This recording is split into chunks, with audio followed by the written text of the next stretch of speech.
सुप्रभात बच्चों। आज हम लोग पढ़ेंगे हिंदी व्याकरण और आज का पाठ है मुहावरे। मुहावरा हिंदी में अरबी भाषा का देन है। अरबी भाषा का मुहावर शब्द से हिंदी में मुहावरा बना है। इसका अर्थ होता है अभ्यास या बातचीत।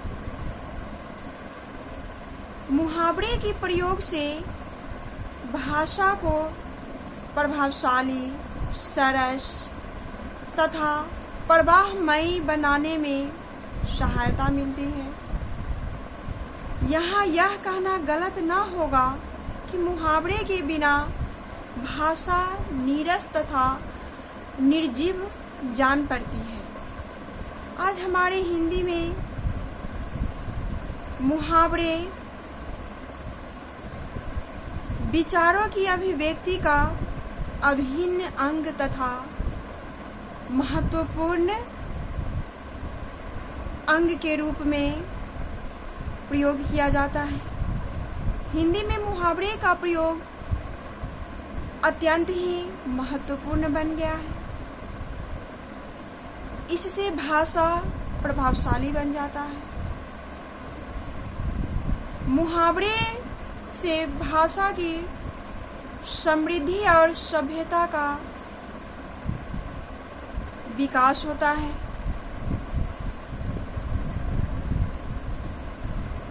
मुहावरे कहते किसे हैं? मुहावरे का कोई शाब्दिक अर्थ नहीं होता। मुहावरे वाक्य के रूप में प्रयोग किया जाता है और उस वाक्य का अर्थ ना निकलकर उसका भावार्थ निकलता है।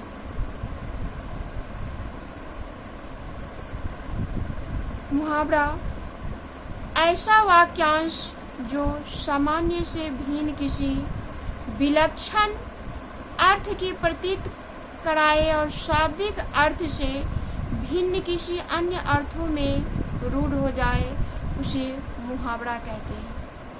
अर्थात मुहावरा का शाब्दिक अर्थ न निकलकर, प्रत्येक शब्द का एक निश्चित अर्थ न निकलकर, इसका वाक्यांश के रूप में ही भावार्थ निकलता है,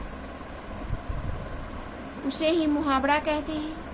और यह भाषा को सरस और प्रवाहमयी बनाता है। अभिव्यक्ति को सरस और सुंदर बनाता है। आइए मुहावरे के कुछ उदाहरण से इसे और भी स्पष्ट करते हैं। कुछ प्रचलित मुहावरे हैं। आंखें खुलना। आंखें खुलना मुहावरा का अर्थ होता है वास्तविकता का पता होना।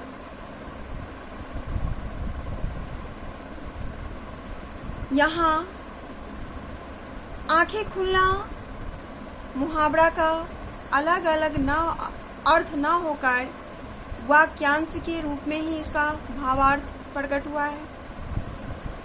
इसे स्पष्ट करने के लिए इसे हम वाक्य में प्रयोग करके देखेंगे। परीक्षा में उत्तीर्ण होकर ही उसकी आंखें खुली हैं। अंगूठा दिखाना, यह भी काफी प्रचलित मुहावरा है।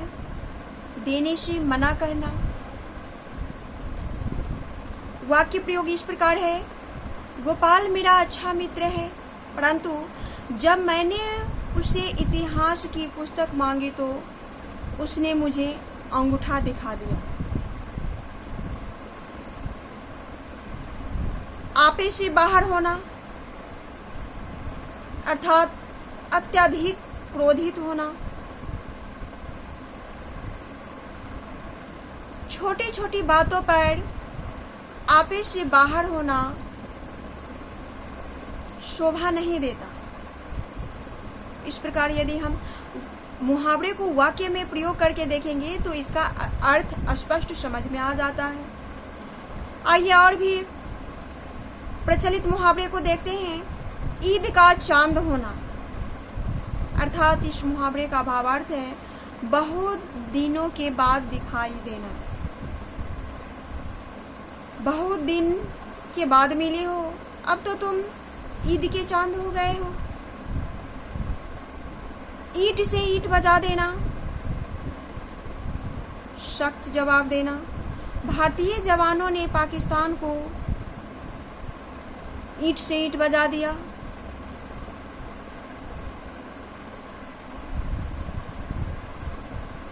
ईंट का जवाब पत्थर से देना, अर्थात इसका भावार्थ सख्त जवाब देना।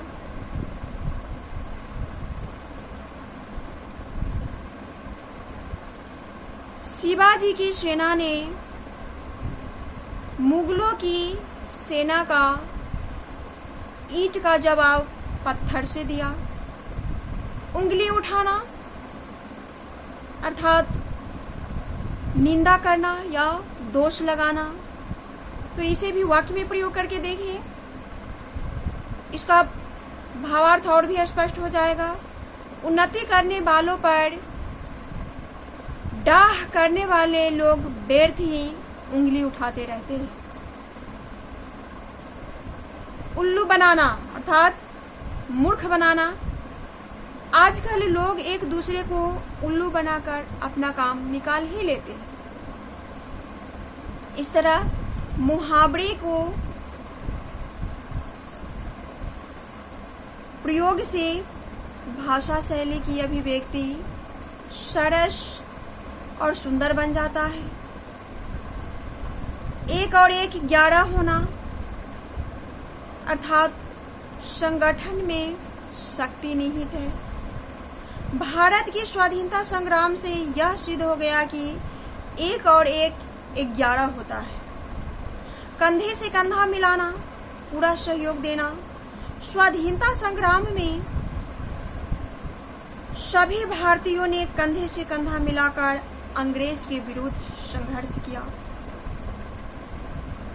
कमर कसना अर्थात तैयार हो जाना। सैनिक रणभूमि हेतु प्रस्थान के लिए कमर कस चुके हैं। उड़ती चिड़िया के पंख गिनना अर्थात इस मुहावरे का अर्थ है बहुत चतुर होना। वाक्य प्रयोग देखिए, वह तुम्हारे बस में आने वाली नहीं है, वह तो उड़ती चिड़िया के पंख गन लेते हैं। अर्थात वह व्यक्ति बहुत होशियार है, बहुत चतुर है, वह तुम्हारे बहकावे में या तुम्हारे बात में या तुम्हारे झांसों में आने वाला नहीं है।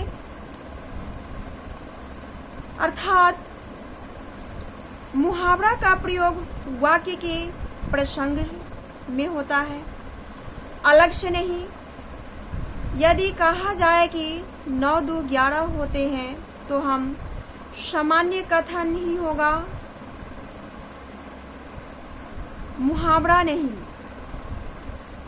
परंतु प्रसंगवश यदि प्रयोग किया जाए, जैसे चोर साइकिल लेकर 9 2 11 हो गया, तो यहाँ मुहावरा का प्रयोग हुआ है। यह प्रयुक्त शब्दों के पर्यायवाची शब्दों में नहीं कहा जा सकता, क्योंकि यह अपने मूल रूप में ही प्रचलित होकर अपना पहचान बना लेता है। मुहावरे का प्रयोग हमेशा प्रसंगवश होता है, स्वतंत्र रूप से नहीं। मुहावरा एक वाक्यांश के रूप में होता है और इसका सामान्य अर्थ न लगकर एक विशेष अर्थ या विशेष भावार्थ के रूप में प्रयोग होता है, या कभी कभी यह रूढ़ भी बन जाता है, जिसे मुहावरे कहते हैं। मुहावरा का प्रयोग वाक्यगत प्रसंग में होता है, अलग से नहीं। बच्चों, मैं आशा करती हूँ मुहावरा, मुहावरे का अर्थ, मुहावरा का प्रयोग आप सभी को समझ में आया होगा। धन्यवाद।